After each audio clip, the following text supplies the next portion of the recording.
Знаешь, это меня не покидает, хоть и из Москвы и родня не из Китая. Это мне не помогает, сколько лет живу, одного не понимаю.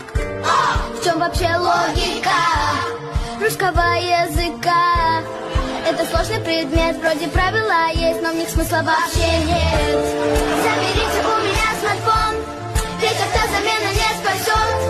Если тексты забиваю в Word, он подчеркивает сразу.